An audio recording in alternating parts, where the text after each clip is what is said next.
आज महाप्रभुंक सुनावेश धूमधाम रे सरिला महाप्रभुंक बाहुड़ा यात्रा गुंडीचा मंदिर रे 9 दिन रहिबा परे भाई भौणीक श्रीमंदिर को फेरिछंती जगतर नाथ।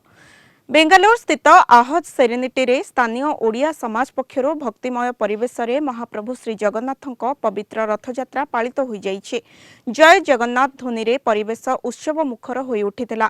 भजन कीर्तन और घंट घंटार नादरे भाव विह्वल होई रथ टाणी नेले श्रद्धालु। बहुत परिश्रम बहुत कष्टरू महाप्रभुर रथयात्रा एवं बाहुड़ा आमे करि पारिचु।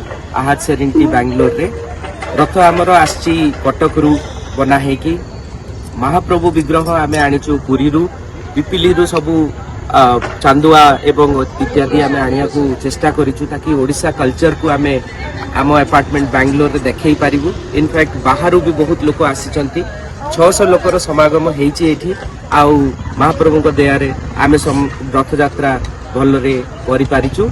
आमे 11 दिन रो रथयात्रा एठी आयोजन करिचु जोथरे कि महाप्रसाद सेवन रहितला।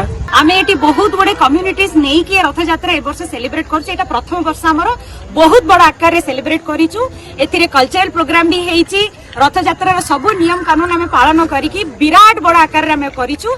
आपन को हार्दिक शुभेच्छा। प्लस आमे या कहबा को चाहू जे जगन्नाथ आपन भले रखंतु। हमको भी सेति के आपन निवेदन जे हम पई के भलो प्रार्थना करू।